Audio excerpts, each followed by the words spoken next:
stupid. And so the goal for us is not to fabricate success, but to show them real success.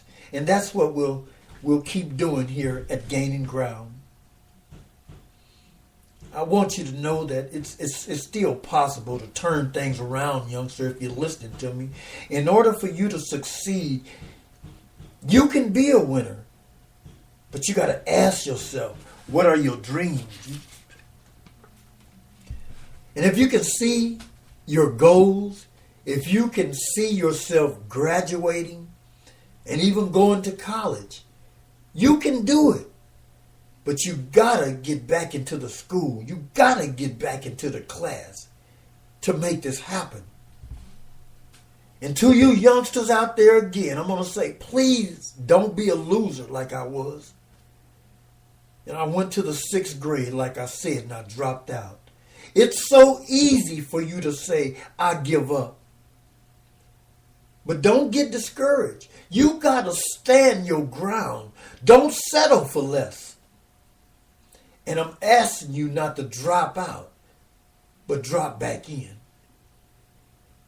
And if you only knew that education is the key aspect in understanding how the world works, that's what I'm learning. It's understanding that things that can broaden your horizons, but you gotta get back into class. And to the parents, if your kid is in school, your job is not to micromanage their life, but to communicate that they have complete control over their own lives and that they have responsibilities that they can accept or they can ignore it. The choices are theirs, just as the outcomes of their choices are theirs. Because that's how life works. And you kids out there that's listening to Dale Ray, I want you to take this away from this table, that it's not so important what you work on, so long as you're not wasting your time doing nothing. But you can work on things that really interest you and increase your options. And to the parents, I want to say that you can't stop your child from getting angry because it's only human nature. But what you can do is tell them that they need to change the way they deal with situations. You are the boss, mom and dad, and tell them when they get their own place to live, they can do what they want to do, but not under your roof. As far as the cussing and using bad language, and if they refuse to get some act right, then start taking things from them until you see the change. And bad behavior improvement equals the restoration of privileges. And as a parent, you don't have to keep explaining yourself. Stop it. And I think the advantage here is that you, the school, the teacher, are working together as a team to solve attitude problems, but also truancy and hanging out with troublemakers who teach your kid bad stuff, man. We are counting on you to help make that difference in these kids, teacher. But you got to have a listening ear. These kids are going through so much in this day and age. And you know as well as I do that teaching can and should be rewarding for you and the student. It's a way to inspire these young minds that we call our future. And if you as a teacher can keep in mind that your main asset is patience, then you'll go a long way. But you also must use discipline and fairness because others are watching. And a teacher with little or no patience is not a teacher at all. These kids come from different backgrounds. They also have different needs. And so being sensitive to their needs is essential for their success. Those who teach should know that without passion to impart knowledge is a losing battle. We are losing so many kids to the streets And the teacher plays a major role in this. You must have that passion for teaching because it evokes sensitivity to the teens who have many issues. And I'm reminded again where I was in my addiction. And it was horrible out there, folks. Sleeping on a cardboard box, and many nights it rained, and I lived out there for 11 years. From there to where I'm at today, my God has carried me all the way. But also through the thoughts and my determination have played a big part in my recovery. In other words, I am where I'm at partly because of my thoughts. And tomorrow I will be where my thoughts take me. So to those teens, I want to say positive thinking is a way of looking at your circumstances and finding the good in them. Our positive thoughts can also give us a better outlook on life. You are as good as the next person, youngster. And so for the parents, it's very important that you model a positive attitude around these kids. Because believe me, they'll pick it up. And I remember my kids were little, and I was a drug addict then. So how could I show them how to develop kindness, sympathy, and empathy for themselves and others? But I can't turn back time.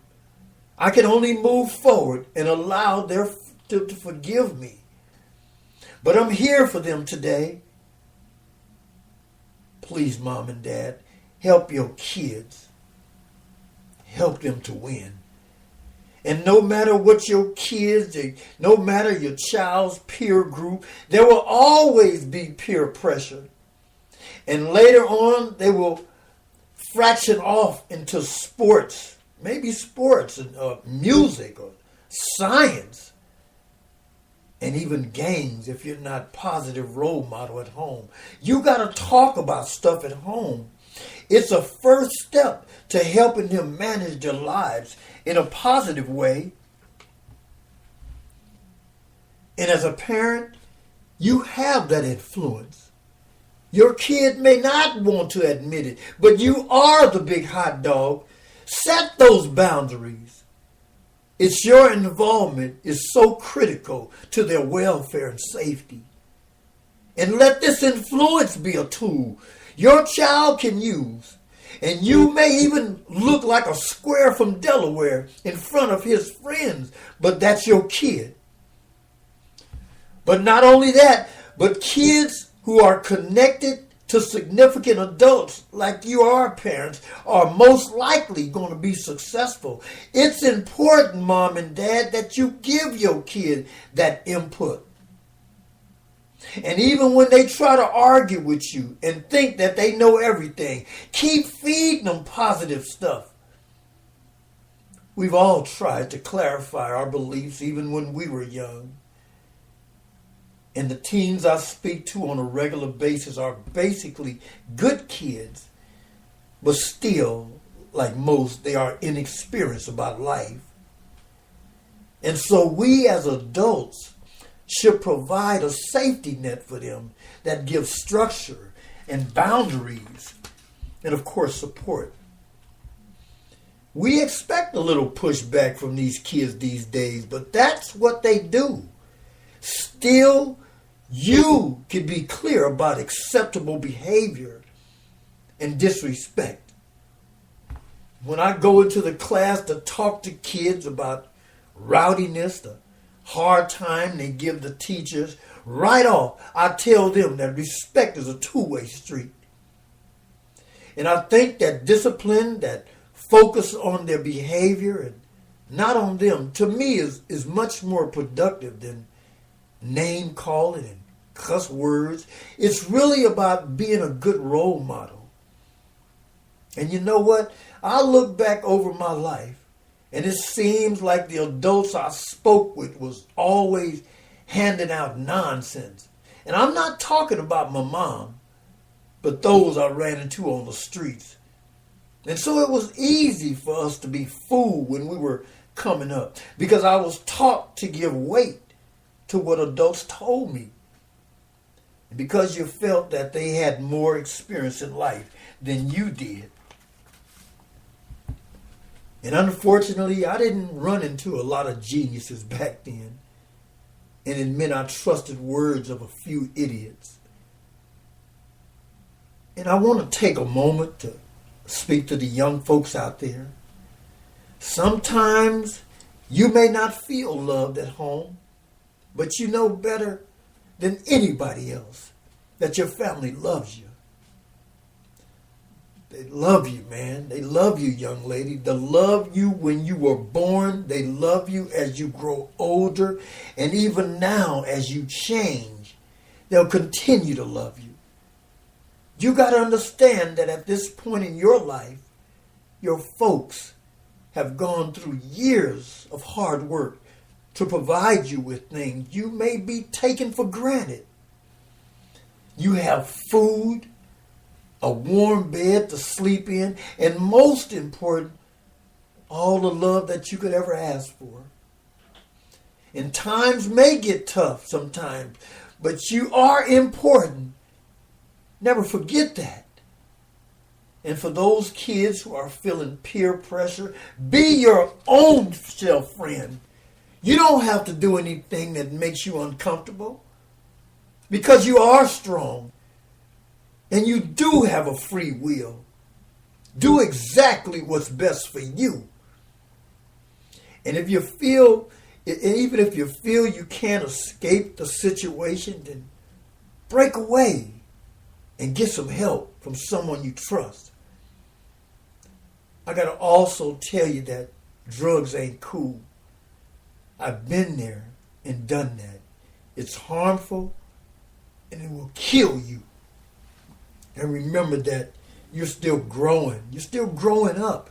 And farming those bad habits will cost you like it cost me. You are beautiful. That's how God made you.